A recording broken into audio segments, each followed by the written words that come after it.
Tum-bidi-dum, oh-ee-no, we-no-no, we-no-no-no. Tum-bidi-di-dum, we-no-no-no, we-no-no.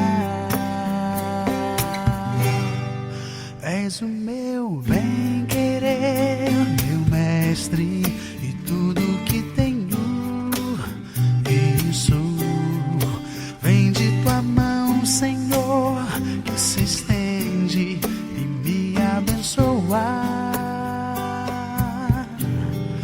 Mesmo sem merecer, pecador, o mais miserável dos homens que sou, me envolves com teu amor e por isso eu sou mais feliz. És o meu bem-querer, meu mestre, e tudo que tenho, isso vem de tua mão, Senhor, que se estende e me abençoa. Mesmo sem merecer, pecador, o mais miserável dos homens que sou, me envolves com teu amor e por isso eu sou mais feliz. Se a vida quer me tirar de ti, me afastar e me destruir, eu clamo a ti, Jesus, e tu me dás a tua vitória.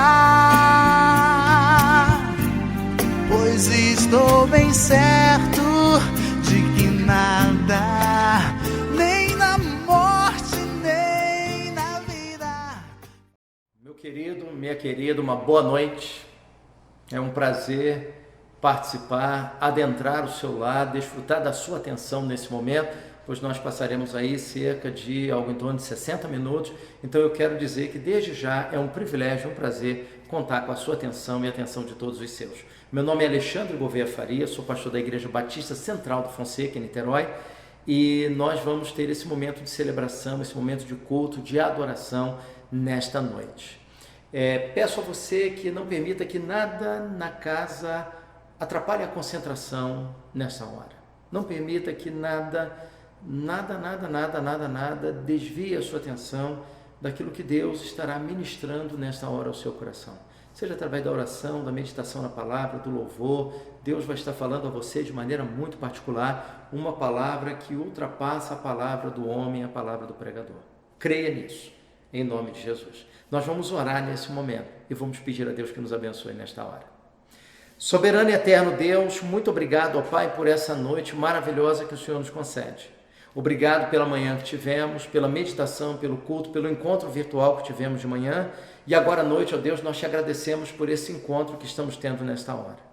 Obrigado a Deus por todos aqueles que nos ouvem nesse momento, que cada lar, cada família, cada coração seja abençoado, seja agraciado, seja fortalecido por Ti nesse momento e que nenhum vírus, ó Deus, faça a Tua igreja perder a fé, mas que nós possamos seguir, ó Deus, confiantes, com lutas, com desafios, com dissabores, com tristeza, com lágrima, com sorriso, sejam quais forem as circunstâncias.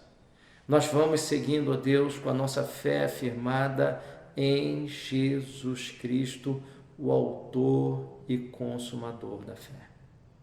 Em nome de Jesus, abençoa, Deus, o nosso encontro, a nossa reunião nesta noite. É o que nós te pedimos e te agradecemos, em nome de Jesus Cristo. Amém. Antes, nós temos um momento de louvor e adoração. Eu queria fazer um lembrete, que eu vou voltar a fazer lá no final, para você não esquecer. Hoje, dia 7 de junho, primeiro domingo de junho. No segundo domingo de junho, daqui a 7 dias, no dia 14 de junho, próximo domingo, à noite, nós teremos a nossa ceia, celebração da ceia do Senhor.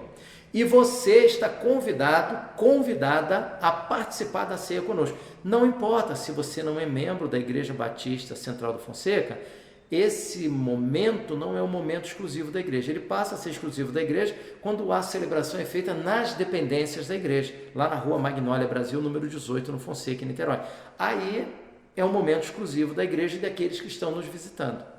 Mas nesse ambiente virtual, esse momento passa a ser dividido com todos aqueles que bondosamente nos assistem nessa hora. Então você, independente da igreja que você faz parte, da denominação, não importa, o importante é você crer em Jesus como seu Senhor e Salvador. Se você crê em Jesus como seu Senhor e Salvador, você está convidado, você está intimado a participar da ceia conosco no próximo domingo, se Deus assim nos permitir.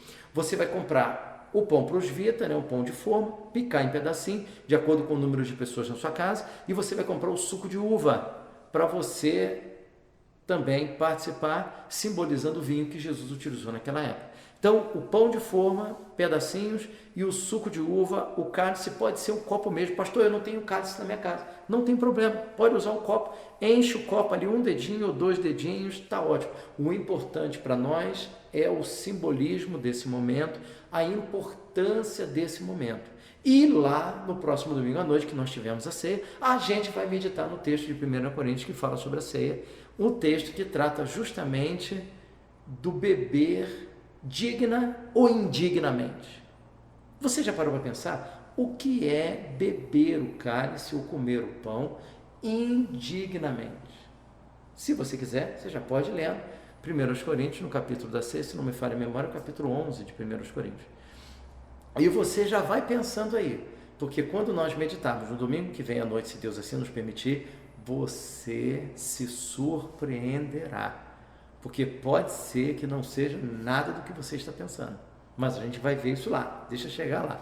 Se você quiser ir lendo durante a semana, pode ir lendo também, vai ser uma bênção. Não deixe de participar da Ceia do Senhor, próximo domingo, dia 14 de junho, à noite, com o pão, com os pedacinhos, suco de uva, termos um momento de celebração da ceia. Participar da ceia, para aquele ou aquela que é crente em Jesus, é alimento espiritual. E nada nesse mundo, nada deve impedir você de participar da ceia. Também por quê? Porque nada nesse mundo é maior do que o sacrifício que Jesus fez por você na cruz do Calvário.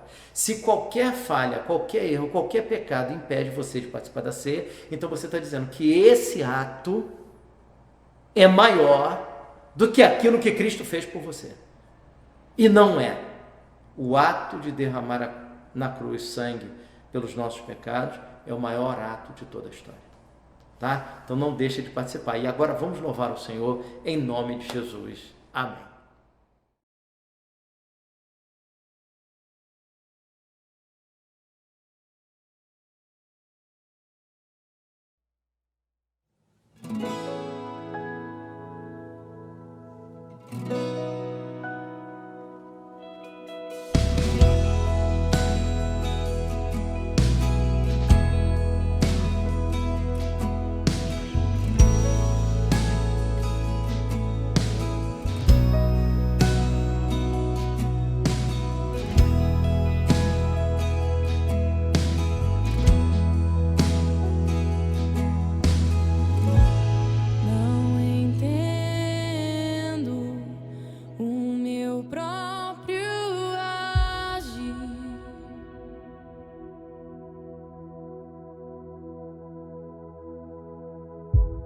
Sem tua graça, o que seria de mim?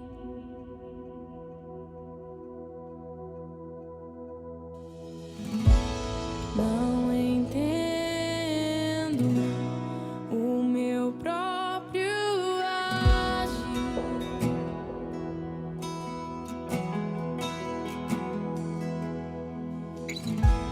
Sem tua graça, o que seria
Meu querido, minha querida, como é bom nós louvarmos ao Senhor. Ainda que não estejamos nesse momento como o cântico congregacional, que surge a partir da reforma, né? Esse momento da igreja toda está cantando, nós não temos esse momento porque não pode haver ajuntamento. Talvez em alguns lugares no Brasil já possa, né, haver esse ajuntamento, mas a grande maioria ainda não é possível, então nós vamos adorando em núcleos familiares, em espírito e em verdade.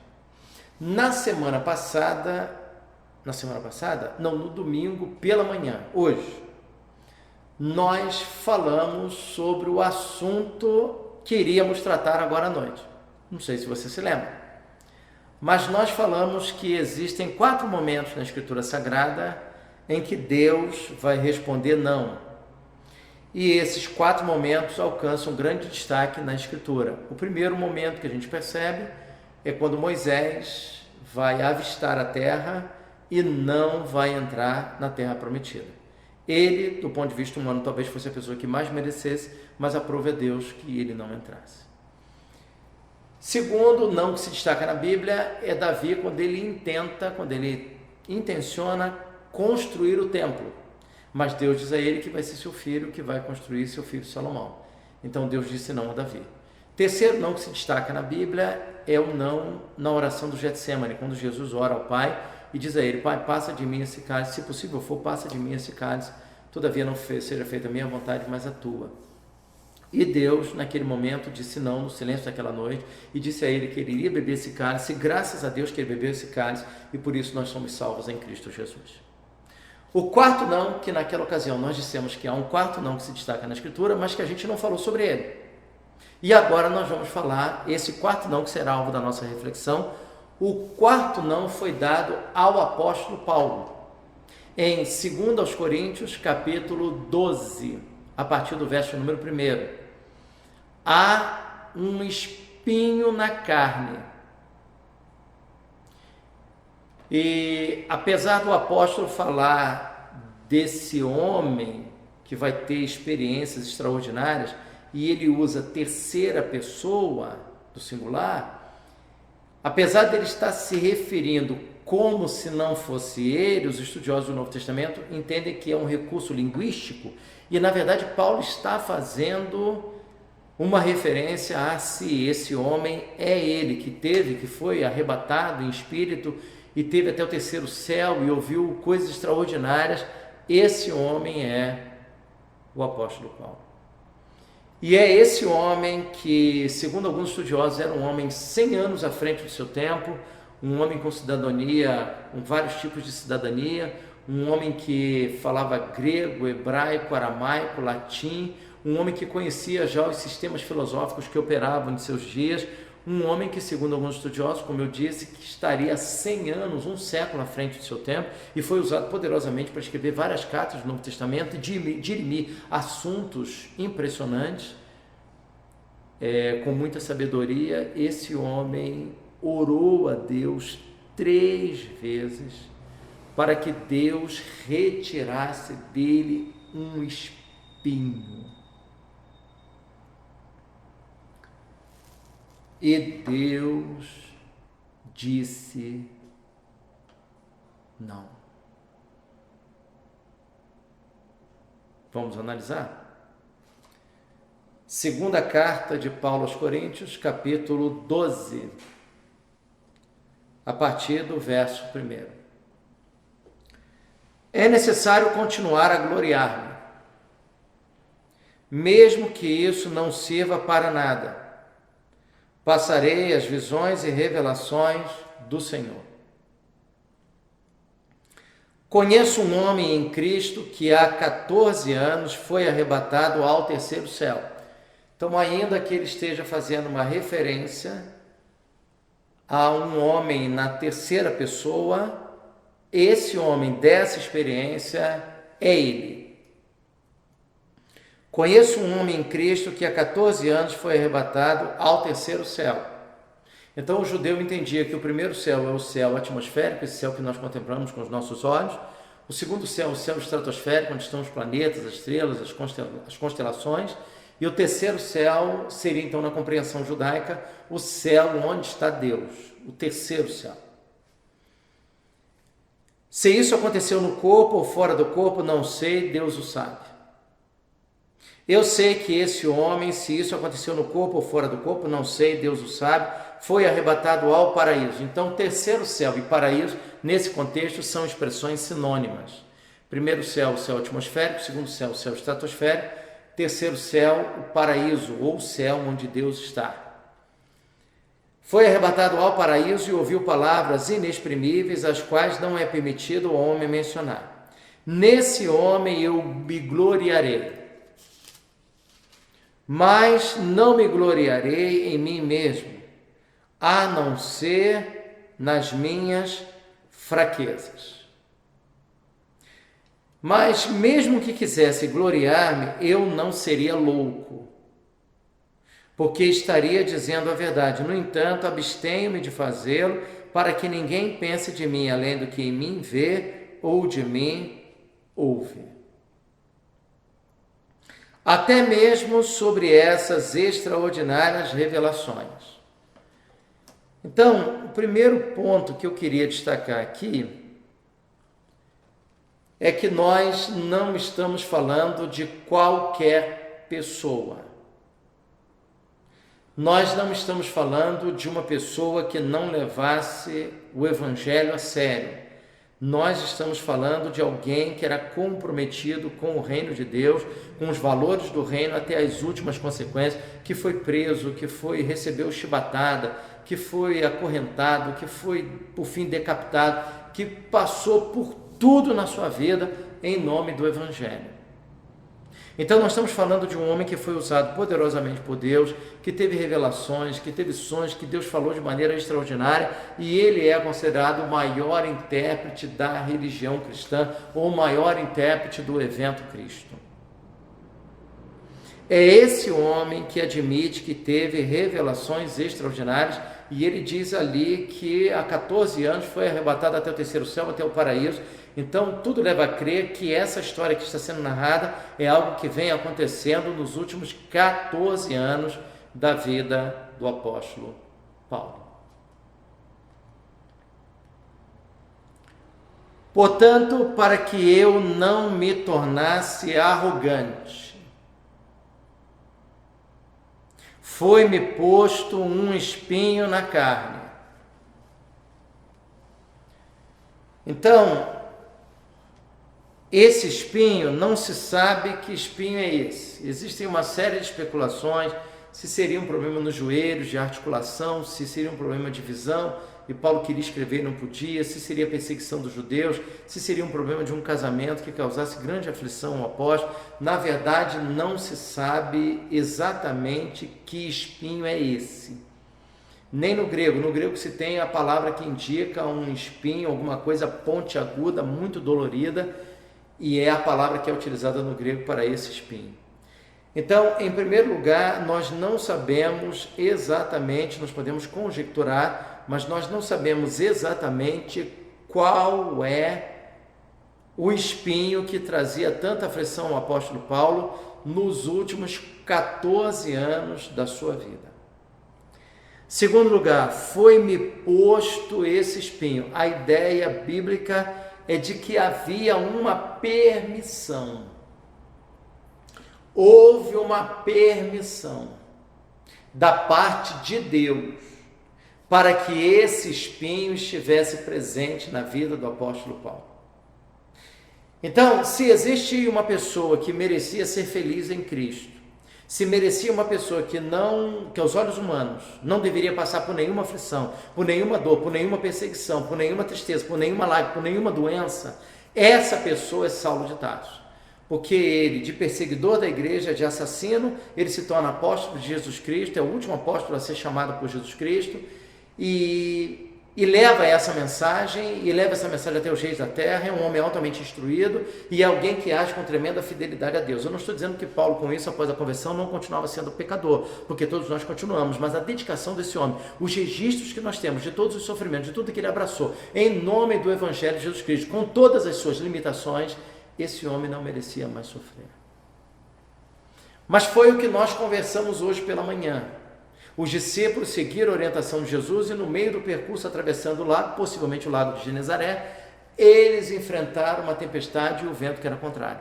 E a sua vida estava em risco. Ou seja, o fato de fazermos aquilo que Deus quer, aquilo que nos orientou, e no caso não estou falando de uma orientação em oração, porque eles receberam orientação direta do Jesus histórico, de maneira verbal, de maneira audível, e mesmo assim, eles tiveram a sua vida em risco.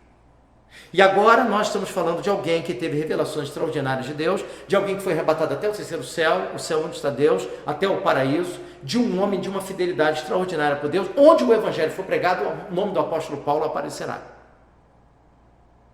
Esse homem vive uma experiência nos últimos 14 anos da sua vida, de um espinho, alguma coisa tremendamente dolorosa. Foi-me permitido, houve uma permissão da parte de Deus para que esse espinho estivesse presente na vida do apóstolo Paulo. Então, determinados sofrimentos que acontecem na nossa história tem a permissão de Deus. Deus está nos usando e nos moldando através desse sofrimento. É bem verdade que você e eu, nenhum de nós vai orar pedindo a Deus sofrimento. Não existe essa oração na Bíblia. Mas nós não podemos dizer que Deus não esteja moldando o vaso, trabalhando em nós, nos ajudando a amadurecer, a crescer, nos preparando para desafios maiores, se nós não passarmos pelo sofrimento, pela dor. Alguém disse que a vida é um livro, e o capítulo onde nós mais aprendemos é o capítulo da dor. Gente, é totalmente diferente. Preste atenção, é totalmente diferente. Em um aniversário de 15 anos, e é um casamento, uma festa, onde todo mundo está feliz, está rindo, está brincando.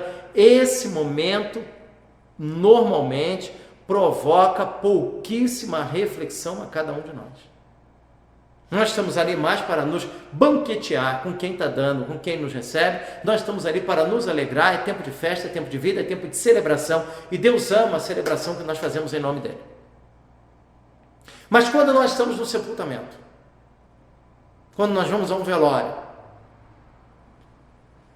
aquele momento nós não fomos preparados para ele, não fomos preparados para enfrentar a morte nos agride, a morte nos ofende, a morte transmite a nós um sentimento de impotência, de incapacidade humana, porque nós não conseguimos reverter esse quadro. A pessoa está ali morta, é uma pessoa querida, amada, tinha grande valor enquanto estava na terra e a gente não consegue trazê-la à vida. Só Deus pode fazer isso.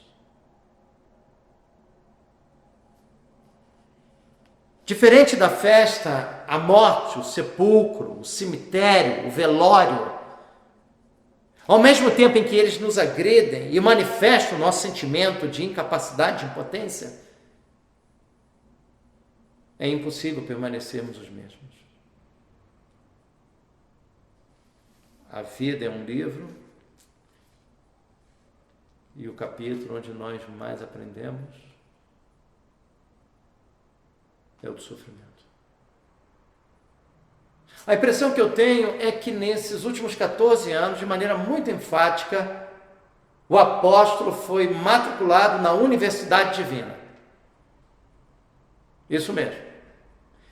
E na Universidade Divina nós não pagamos a matrícula, é Deus. Ninguém falta a aula, porque a aula acontece onde nós estamos. E no final todos somos aprovados porque confiamos em Jesus Cristo como Senhor e Salvador. Tente observar essa experiência desses últimos 14 anos do espinho na carne, não de uma maneira negativa. Vamos trocar o olhar, vamos trocar o foco. Vamos olhar essa experiência dolorosa e difícil, é verdade, dolorosa e difícil. Mas vamos tentar olhar para essa experiência que ficou registrada para nós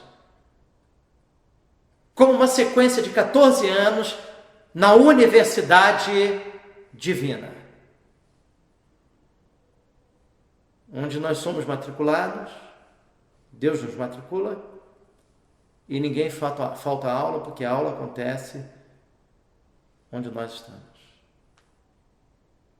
E alguma coisa Paulo vai aprender. O Paulo que entra nesses 14 anos não é o mesmo Paulo que vai sair. Os mesmos discípulos que entraram no lago de Genezaré e enfrentaram a tempestade não serão os mesmos que sairão. Os mesmos Sadraque, Mesaque e Abednego que entraram na fornalha de fogo ardente não serão os mesmos que irão sair. O Daniel que entrou na cova dos leões não foi o mesmo ao sair. Então as experiências traumáticas, dolorosas, difíceis da vida, elas nos causam dor e perplexidade, nos sentimos injustiçados, ninguém quer sofrer. Mas pode ser que Deus esteja fazendo um tratamento comigo e com você, um tratamento pedagógico necessário, importante. E que de outra forma nós não amadureceríamos. A verdade, meu querido, minha querida, ninguém amadurece numa festa de aniversário, ninguém amadurece assistindo um filme no cinema, nós não amadurecemos rindo, dando gargalhada. Nós amadurecemos quando nós somos confrontados, quando nós somos desafiados, quando nós nos sentimos perplexos. Esse momento é o momento da mudança, do amadurecimento. Então, vamos olhar esse momento quando Deus responde não, como Paulo tendo sido matriculado na Universidade Divina.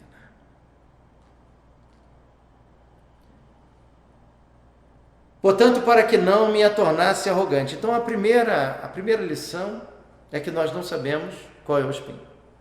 A segunda lição, foi-me posto. Então, a ideia de que foi permitido. Deus permitiu. A terceira lição é que para que não me tornasse arrogante.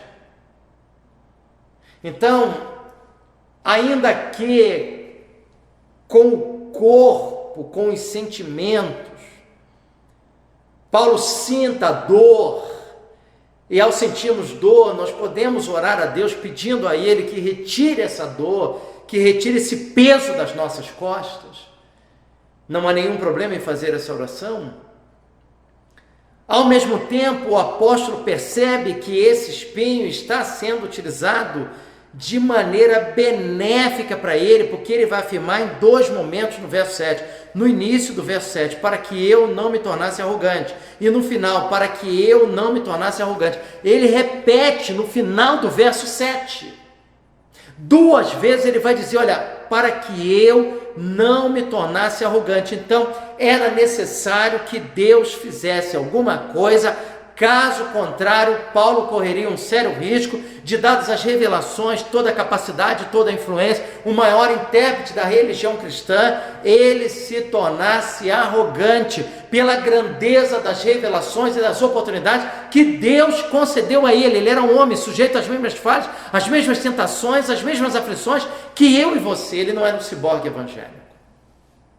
Ele entende, ele percebe que esse espinho permitido por Deus, que nós não sabemos qual é, esse espinho na carne permitido por Deus, de alguma forma, ainda que ele sentisse dor, esse espinho estava sendo utilizado por Deus para que Paulo não se tornasse arrogante, soberbo.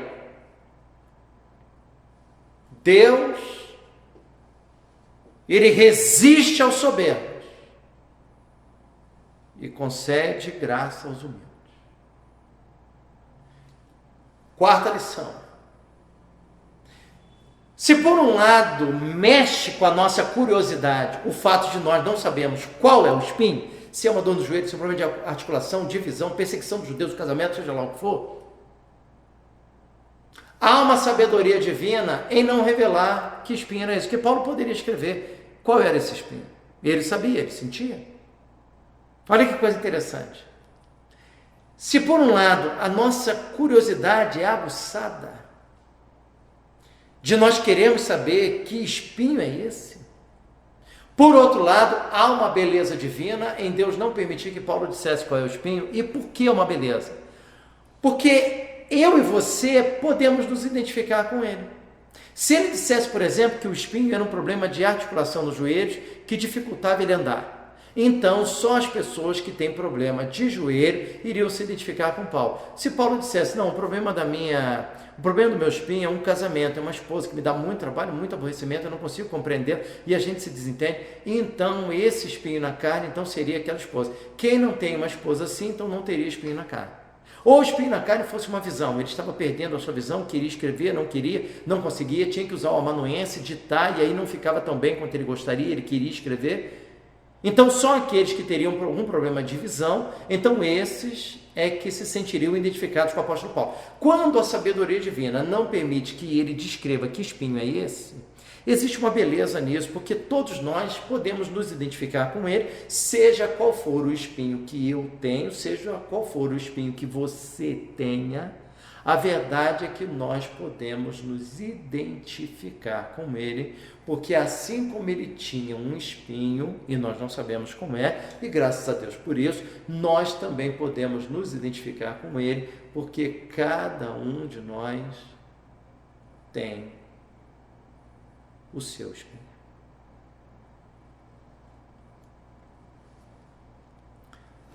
Foi-me posto um espinho na carne, um mensageiro de Satanás para me atormentar. Paulo consegue perceber numa visão espiritual extraordinária, dada por Deus, creio eu, que a origem do espinho é maligna, que o diabo está envolvido nessa realidade. Quem colocou esse espinho foi um mensageiro de Satanás, alguém que está a serviço do diabo. E Deus permitiu que o diabo colocasse, que o mensageiro de Satanás colocasse esse espinho sobre o apóstolo. Lutero vai dizer o seguinte: o diabo é o diabo de Deus. Em última instância,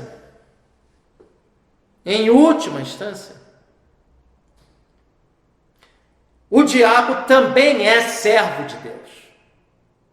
Porque ele não faz o que ele quer, ele faz o que Deus permite. De uma forma que nós não entendemos, dentro de uma soberania que nós não temos acesso, Deus permitiu que Satanás enviasse um mensageiro e esse mensageiro cravasse um espinho em Paulo.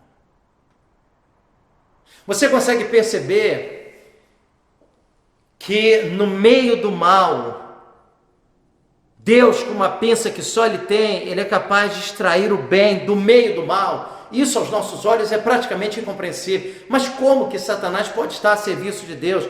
Em última instância, o que Satanás está fazendo iria redundar em glória para Deus, porque o apóstolo Paulo seria protegido de se tornar um elemento altamente arrogante, talvez o mais arrogante em toda a história bíblica.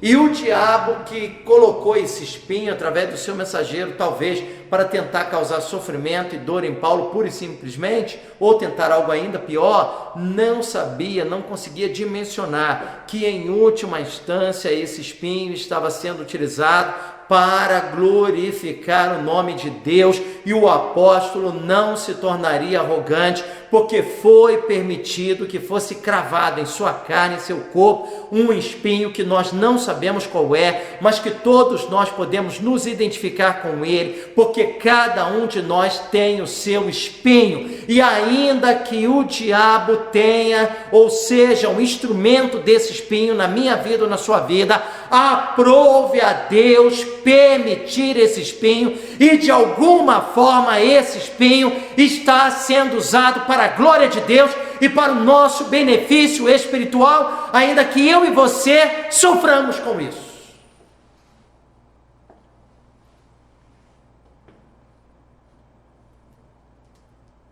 É muito difícil nós entendermos isso. À luz da revelação escriturística, nenhum ser humano chegaria a essa conclusão. Porque, como eu disse hoje de manhã, a presença do sofrimento na mente humana, ainda que convertida, o raciocínio lógico humano é a presença do sofrimento, a ausência de Deus. E o contrário também como verdade. Presença de Deus, ausência de sofrimento. Não, peraí, existe um espinho que está presente. Existe um mensageiro de Satanás que está presente. Existe uma situação que já se desenrola há 14 anos. Mas Deus está presente. Em nenhum momento Deus se ausentou da vida de Paulo.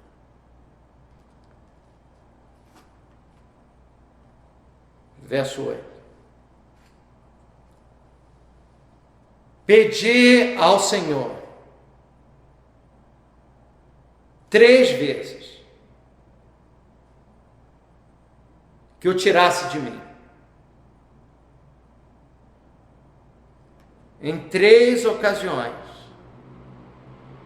esse homem de revelações extraordinárias recebida por Deus, esse homem que é o maior intérprete da religião cristã, esse homem que está possivelmente 100 anos à frente do seu tempo, esse homem que falava vários idiomas, esse homem que já conhecia os sistemas filosóficos da sua época, dezenas de sistemas filosóficos que já havia na sua época.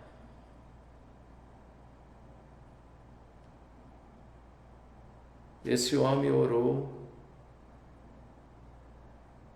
3 vezes. E em cada uma delas, Deus disse não.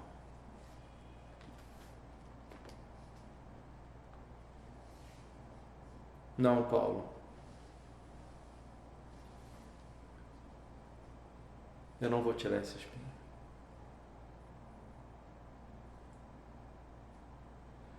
Mas ele me disse: a minha graça te é suficiente, pois o meu poder se aperfeiçoa na fraqueza. Por isso, de muito boa vontade, me gloriarei nas minhas fraquezas, a fim de que o poder de Cristo repouse sobre mim.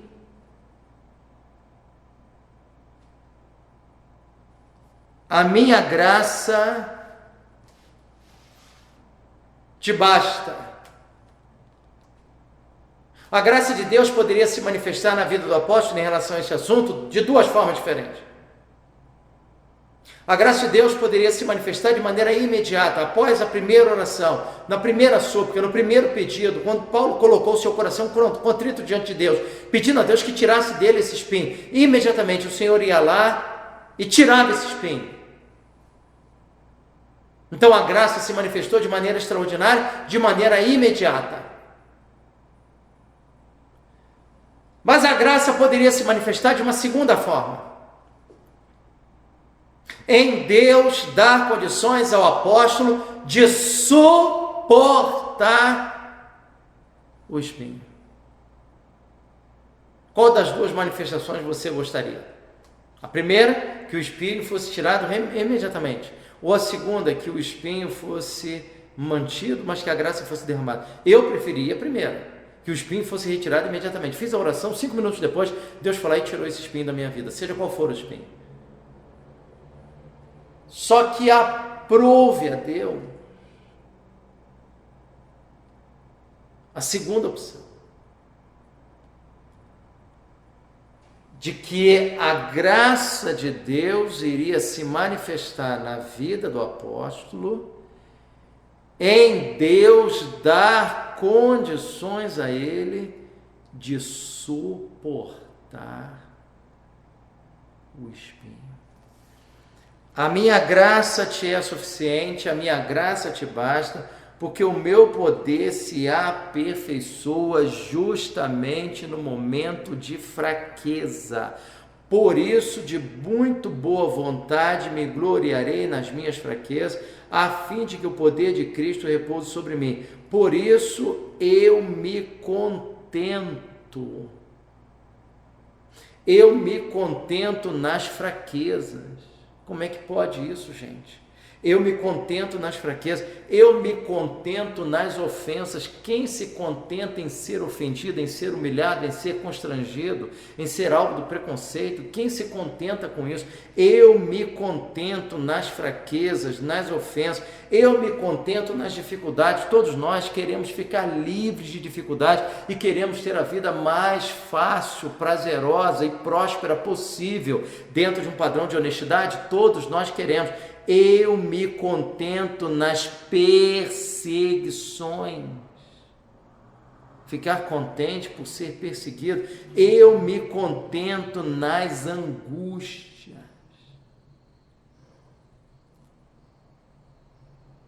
Por causa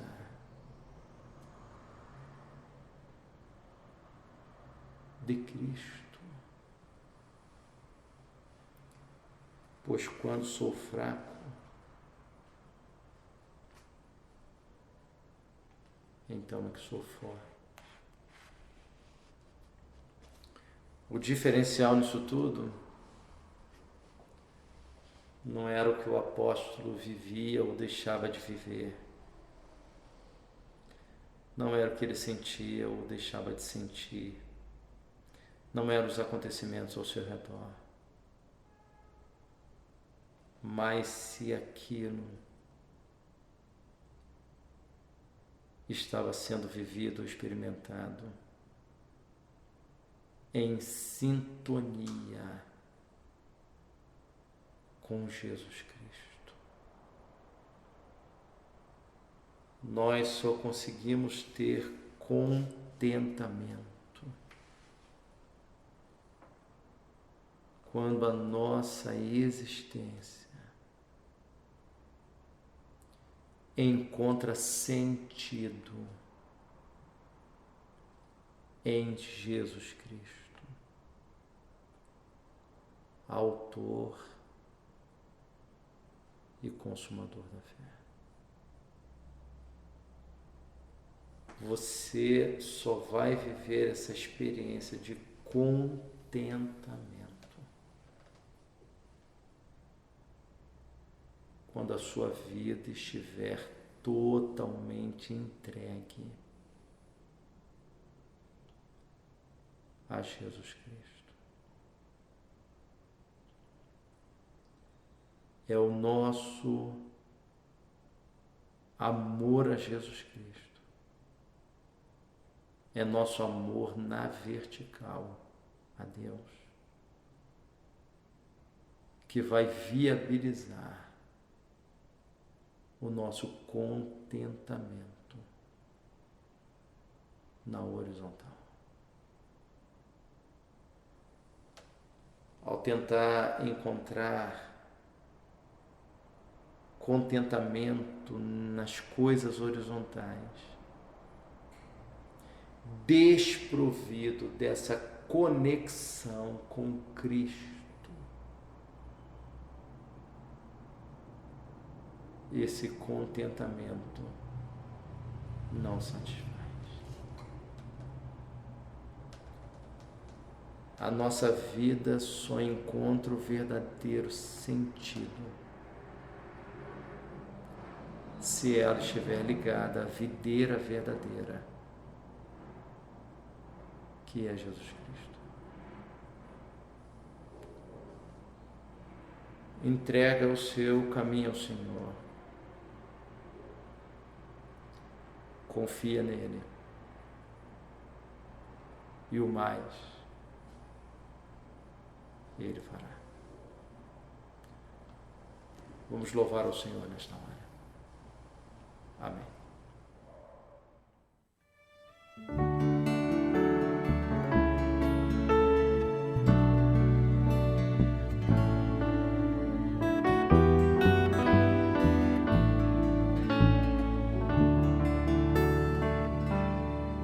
Senhor Jesus, eu não entendo o espinho, mas se a cruz é o fim desse caminho, dá-me mais graça. Não sou maior que meu Senhor, apenas servo sou, apenas servo e nada mais. Se as pontas aguçadas da coroa te ferirão, ó cabeça, eu que sou corpo, parte do teu corpo, não devo reclamar.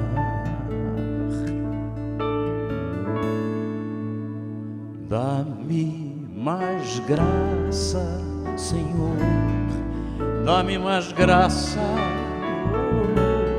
Passa os teus dedos nos meus olhos, vem me consolar.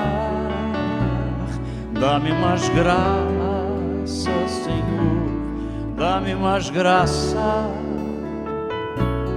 Faze-me em Cristo outra vez ser mais que vencedor.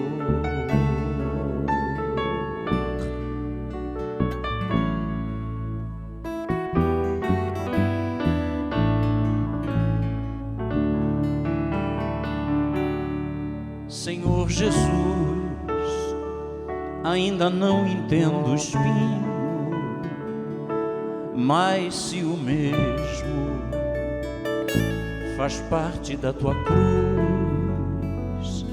eu o aceito. Não sou maior que meu Senhor, apenas servo sou, apenas servo e nada mais. Senhor, se estou por ti sendo provado, eu quero aprovado ser. Agora eu sei o que tens a dizer e eu creio nisso também. Basta-me a graça.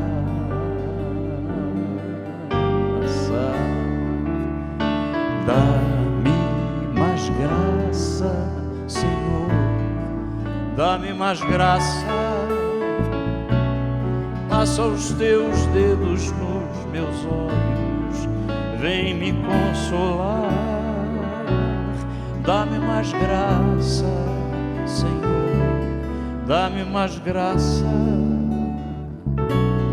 Faze-me em Cristo outra vez, faze-me em Cristo outra vez, faze-me em Cristo outra vez ser mais que vencedor.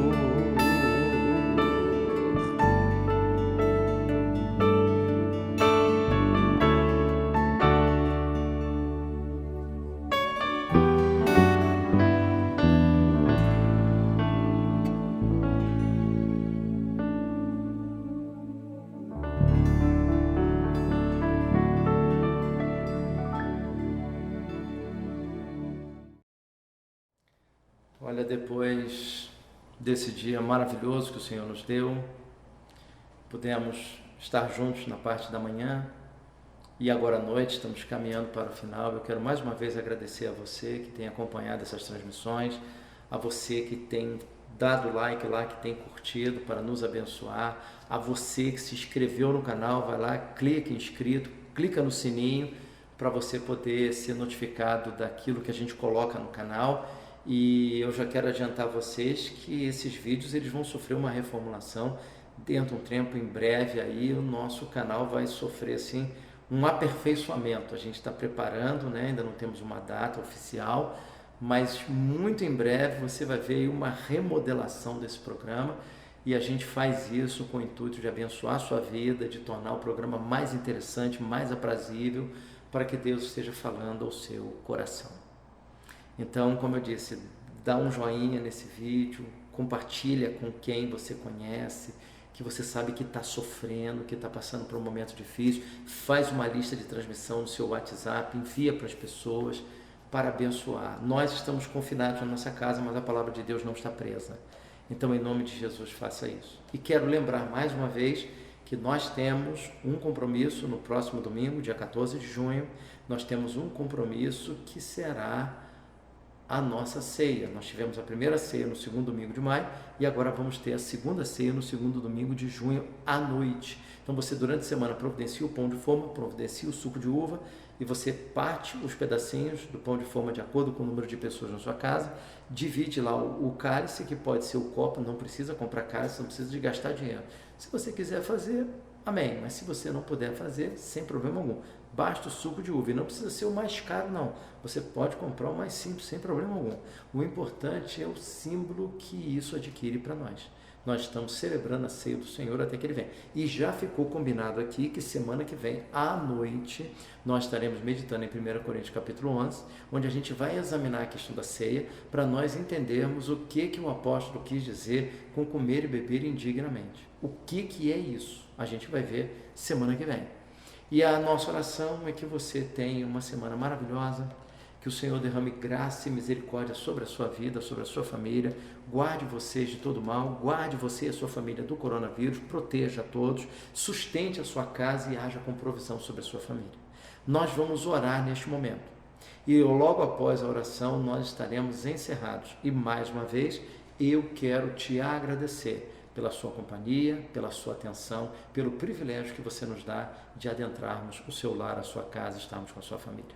Vamos orar neste momento?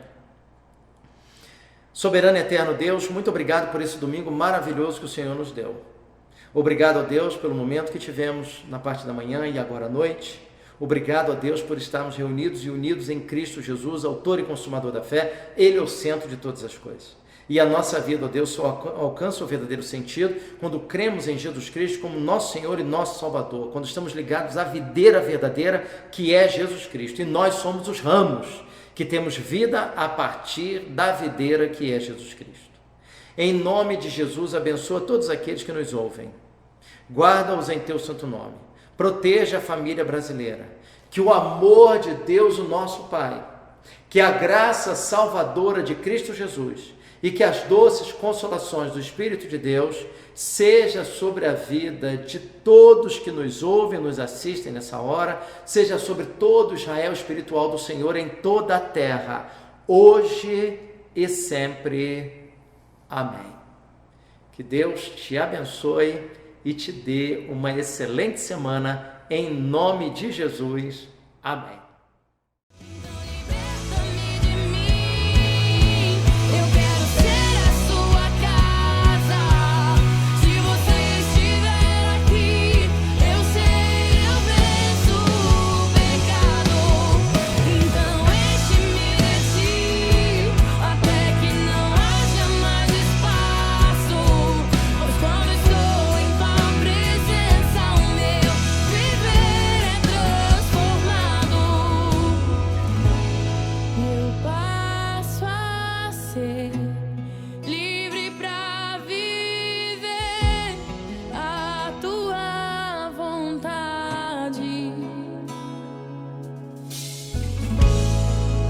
Te